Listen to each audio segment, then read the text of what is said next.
invite the speaker. She is a third year law student, but I see her as an educational activist. And I just, not educational, sorry, environmental activist. Sorry. And I dread what will happen to Narendra Modi and Jayalalitha after she passes out, completes her law education. So when I asked about the change, she said we should be the change, and she wants people to be the change. Last week she gave a speech on how to save paper and how to save environment. She wants people to give up all these, using papers. Okay, I'm guilty. So most of us are. So she wants people to give up papers, and she wants people to be aware of the environment. Let's call Toastmaster Priyanka for CC10 speech. Toastmaster Priyanka, have the cake and eat it too. Dear Toastmasters and friends, I want you all to close your eyes for a minute. If that's too uncomfortable, you can at least look down so that you're not distracted by it. Okay. Now imagine that you are lying down on your bed. Everybody who is closest to you, your closest friends and relatives are there in the room. Some of them are crying. They are crying because today is the last day of your life. And just like they show it in movies, you see images from your entire life flash in front of your mind's eye. The first image that catches your attention is that of you sitting in your room and working on your project. Your entire family is there in the other room having dinner. At that point, you had believed that that project is very important and you gave your family second priority. Today, since you realize that it's the last day of your life, what would you not give to spend a few extra hours with your family? Then you move on to the second image. In this, your father is coming up to you and asking if he can talk to you for a few minutes. But you're getting late, so you brush him aside and you tell him that whatever it is that he needs to talk to you about can wait till the evening. Now that it's the last day of your life, you feel a tinge of regret as you realize that that was the moment that your father needed you the most, but you weren't there for him.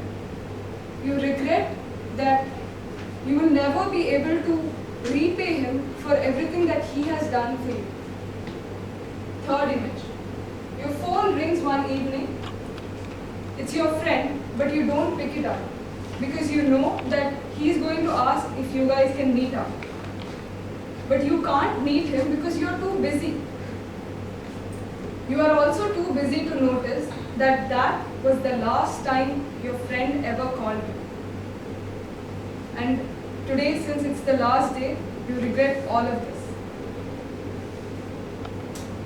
You can open your eyes. How do you feel? This exercise is what Stephen Covey calls begin with the end in mind in his famous bestseller, The 7 Habits of Highly Effective People. This exercise has given you a perspective now. You know what is important for you in your life, and you know what are things that you're going to regret later on. And luckily for us, we still have enough time to make the changes that we want to see. Good afternoon, dear Toastmasters and guests. Good afternoon. Being passionate about your work, is that such a bad thing? No. I believe that work gives you a sense of fulfillment. It gives you a sense of purpose. But how do we balance this work with our other priorities? How do we have the cake and eat it too? If you want to deliver a good CC5, you turn to someone who has already given an amazing CC5. In the same way, when I realized that I want to live a more meaningful, a more balanced life, I turn to someone who has already lived an amazing life.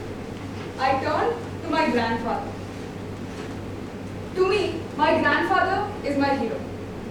According to me, he is the most successful person who has ever lived on this entire world. He is successful because though he wasn't very rich, he was able to bring up my 4 aunts beautifully and he was able to get them married into good, well-respected families. And then there was my father, his only son, who wanted to do an MBA. So in spite of all these financial problems, he was able to fulfill his responsibilities. And in spite of all these responsibilities, he made sure that he was there for his family when they needed him the most. He made sure that he didn't neglect his friends either. Even today, when my family and I, when our relatives, all of us meet up for get-togethers, we still talk about him fondly, though he has passed away many years ago. One of the most vivid memories that I have of my grandfather is of when I was around 12 years old and we were just sitting and talking. I remember him smiling very contently and I asked him, "Grandpa, how come you are so happy all the time?" He just closed his eyes and said, "Maybe it's because I lived a good life. I'm happy with the way I am." Then he looked at me with those eyes full of wisdom and he told that, "Priyanka, one day, very soon, you're going to become a big girl. And when that happens, you're going to have a lot of responsibilities. At that time, you will have to decide whether you want to fulfill those responsibilities and be a good girl, or whether you want to be a lazy girl and ignore those responsibilities." This made me put my hands on my hips and say, "Of course I want to be a good girl, Grandpa." He just smiled at that and said that he said that just going for your job or studying well are not your only responsibilities. Spending time with me, your mother and father, and all your friends is also one of your responsibilities. What if I'm the CEO of a big company and I don't have time? I asked him. At times like those, you can use my magic formula, which can help you gain 2 extra hours each day. Magic? I asked him. Yes, magic. I call it the magic of prime time. Everything has a prime time, the time when it's most effective. For advertisements, it's around 8 to 10 in the night when they can reach the most number of viewers.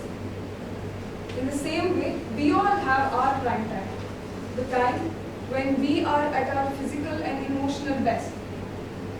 If we do anything during this prime time, then we will be able to do it twice as fast as we usually do. So Priyanka, if you use this prime time properly, I am sure that you can work and at the same time you can have fun with your family. But when is my prime time? When is your prime time, Grandpa? I asked him. For all of us, our prime time is the 2 to 3 hours immediately after we get up.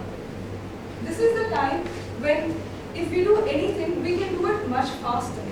But a lot of us waste this prime time because we get up just in time for going to college, school or office, and we just spend this in traffic. So I asked him if how this prime time is different from any other time. He told me that it's different because if you get up at 4 in the morning and you work on a project, there's no one who can come and interrupt you. So anything that you do, you will be able to focus on it. I was quiet for a long time. My 12-year-old brain was trying to process all this. And suddenly I realized something. You tricked me, Grandpa. This is not a magic. It's you just asking me to get up 2 hours early and sleep 2 hours early.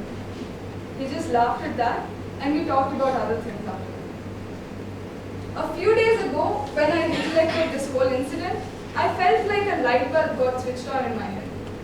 There is a way for me to have the cake and eat it too. If there's one thing I learned from my grandpa, it is that spending time with our loved ones is also one of our responsibilities. And if we use this concept of prime time properly, maybe the next time we have this begin with the end in mind exercise, we might have fewer regrets. And if you use the concept of prime time properly, I'm sure that you can also have the cake and eat it too. Thanks a lot, Priyanka. That was a very nice speech. Okay, moving ahead. for our speech number 4. Before I call upon the speaker, I would request evaluators who need to read out the objective.